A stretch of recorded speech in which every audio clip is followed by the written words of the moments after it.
Oh, hey there. Today we're talking about some photography things on Tom's Take Show.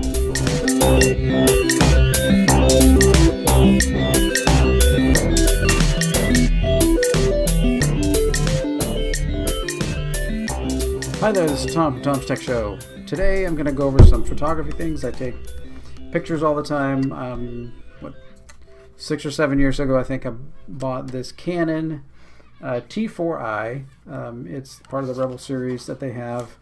I waited a little while after it came out. The first one, when they come out, typically they have the 18 to 55 lens, and I wanted to be able to get the 18 to 135 if I was only going to have one lens for a while. I wanted to be able to have a good bit of zoom capability. So this 135 STM lens, it has a stepper motor in it for focusing, which makes it extremely quiet and very smooth. It's made for this is one of their first consumer kind of cameras that you could do some really nice video with.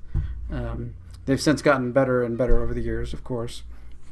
But that's my camera that I use. I have a couple other lenses and flash and accessories and different things like that.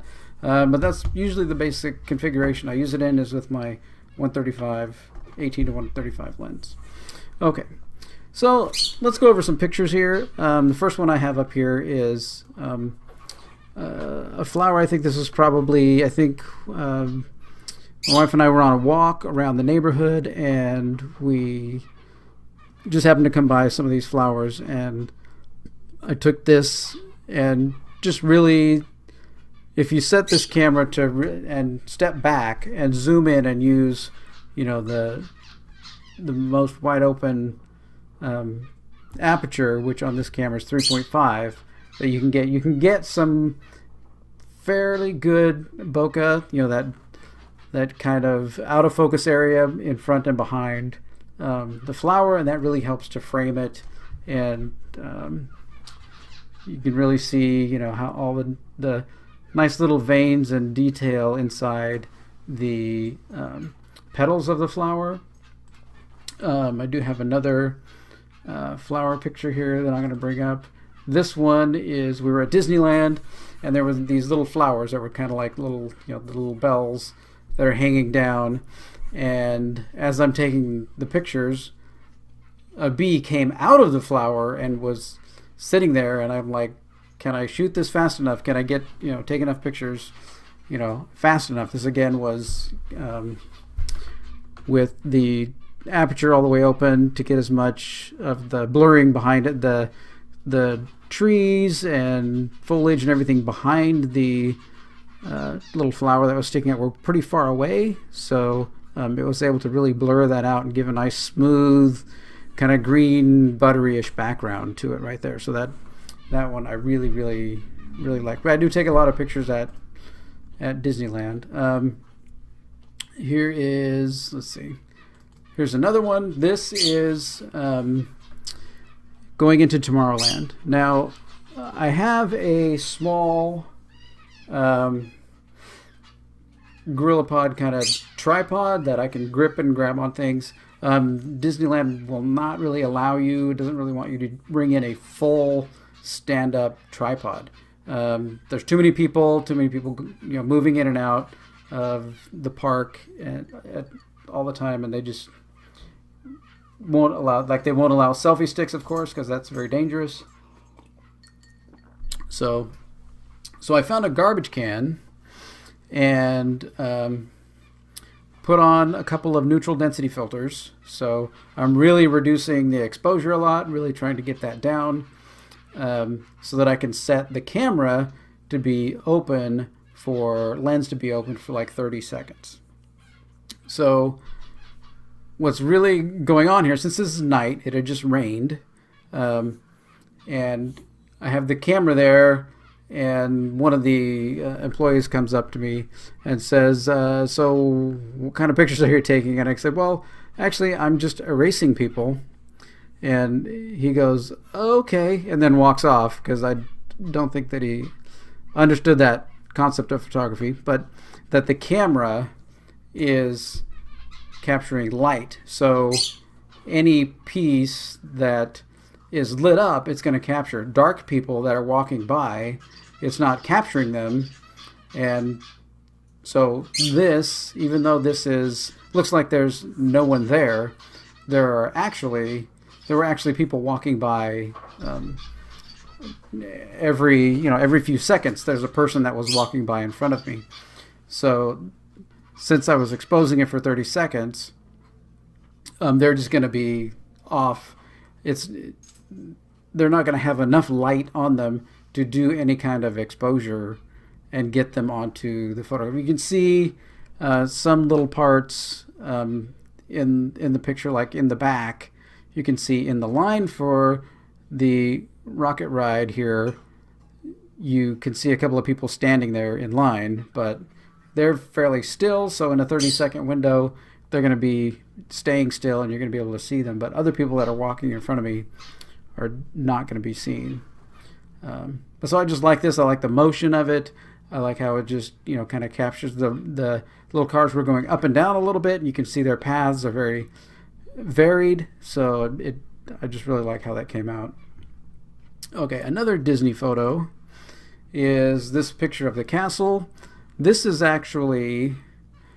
picture actually has quite a bit of detail in it. If I zoom in here, we can see there's quite a bit of detail in most of this. I mean, I had the aperture pretty well closed down. I'm probably on like f16 here. It's in the middle of the day, so this is actually 3 photographs. So it's a vertical panorama, or some people say like a vertorama or something like that. But it's 3 photographs in vertical in a panorama. And I walked into this little spot, and I sent this to one of my friends who's also a photography buff.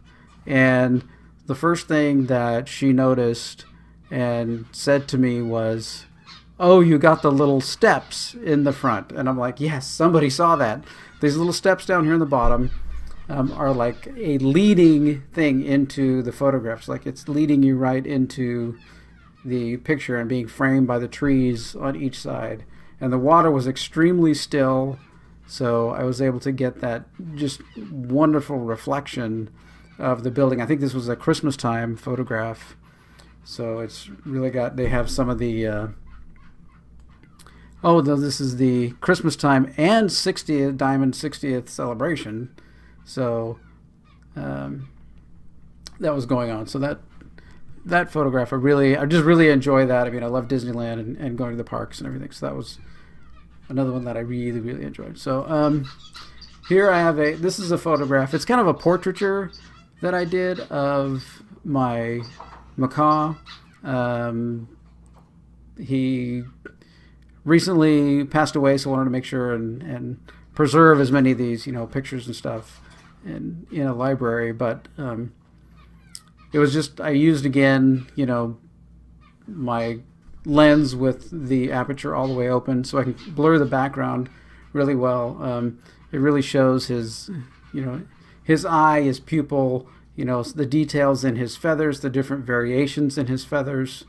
There's so many different. Here's some of his. I'll grab some of these. Here's some of his tail feathers. These are they're getting a little faded, but so the top of him is red at the front going to green, and then there's some orange, and then down here there's some blue, and then in between his feathers and his back, between his back was an extreme pale blue, which made him he was just extremely unique in his coloring. But I really like this picture. That's also the one that's sitting up here on my shelf of him. Spent a lot of years with this creature, like I think 14 years that we had him. So okay, so we were traveling up to a little city just north of San Francisco called Mill Valley, and we're just wandering the streets and everything else, and I look across the street and I go, wow, there's these bricks in staircase and all this bamboo, and I'm like, that is just leading somewhere. So I took this picture and just thought that is just really, I really like the tunnel effect. it's leading you to somewhere. It's like, what's the destination? Where are you going? Kind of looking, all this bamboo just really, shoots up and frames the picture really well. I really do like that one. So we were also we do travel to Cabo San Lucas a lot, and we were there, this is like 2 years ago, I believe, and the waves were crashing. We were out on a boat out there. It's very difficult to try and take some of these pictures out on a boat because the boats get, I think it was storming a few days before, and the boat gets really choppy. So you got to try and keep the shutter speed up. And the shutter speed had to be pretty high to capture, the stillness of the water here in the crash against the rocks.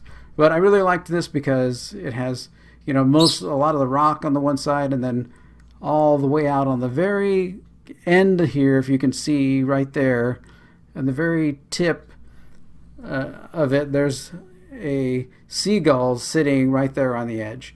And I'm just like, wow, I didn't even notice that at first. When I took the picture, I was just trying to get the waves crashing through the arch there. But then I saw, oh, there's a bird right there on the end. Oh, I loved that. So that was pretty good. I really liked that one.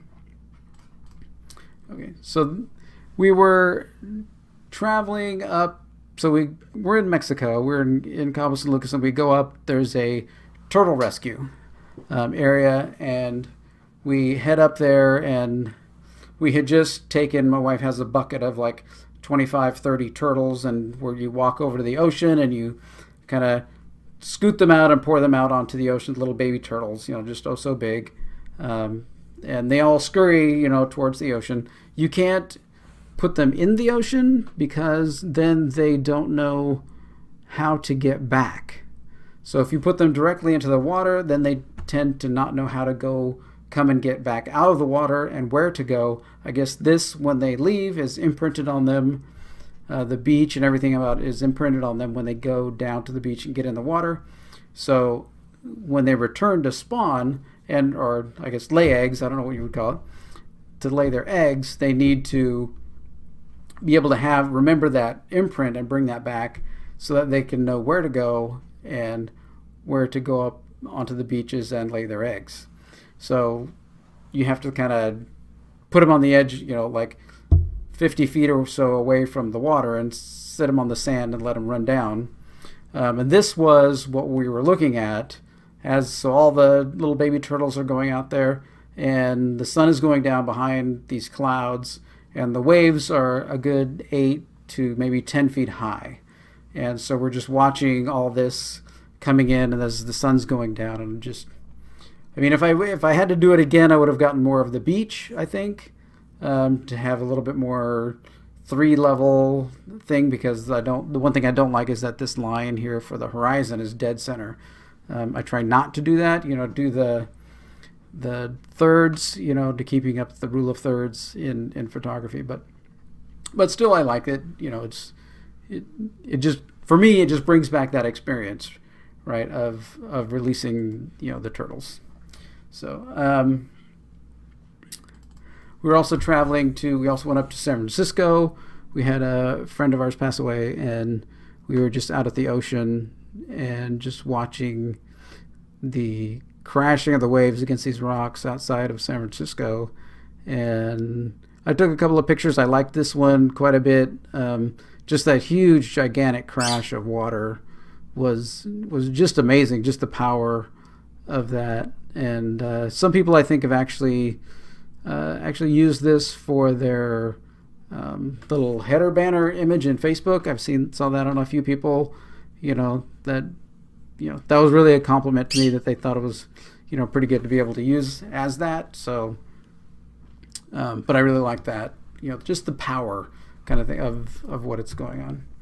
So we also do here, we live pretty near the Ventura Pier, and that's always a great place to take pictures. There is a spot here where there's this very, very extremely flat area of beach that goes out, and I always love going down there when the beach is like that, because the tide is out, and if we have some clouds, then you can catch some of those sun rays. But just the reflection in the sand on the water as the wave goes out, because it'll come in like 20-40 feet and then it'll go back out, and just because the beach is so level there, and it just leaves that water that's there, that's just got, you know, all this glistening, you know, reflection in it. It's just really, I really like it. It's just amazing.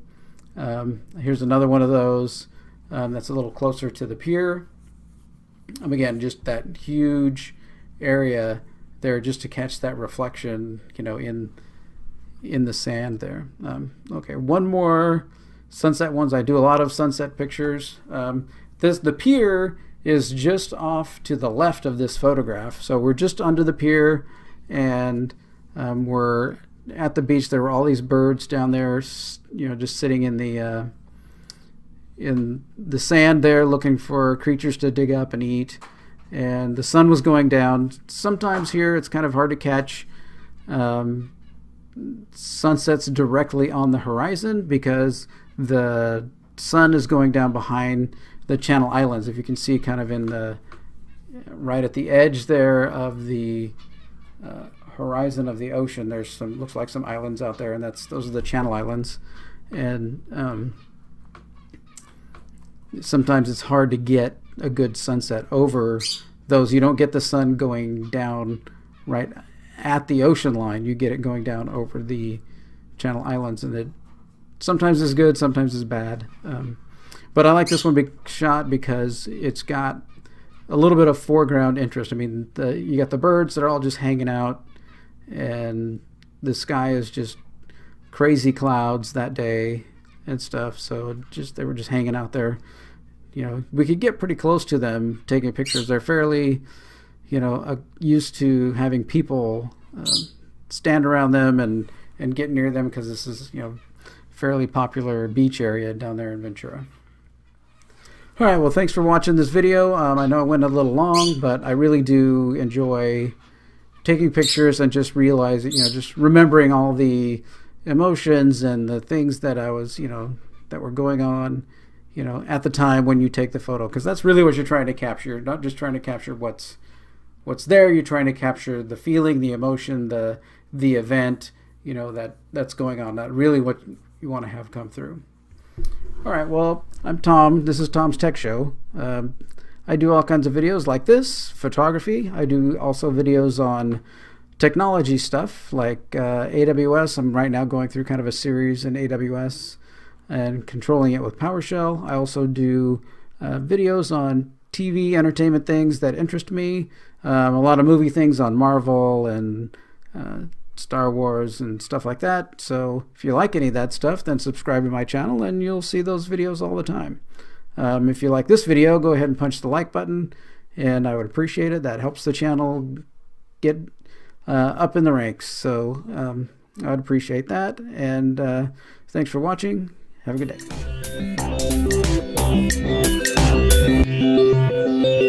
day.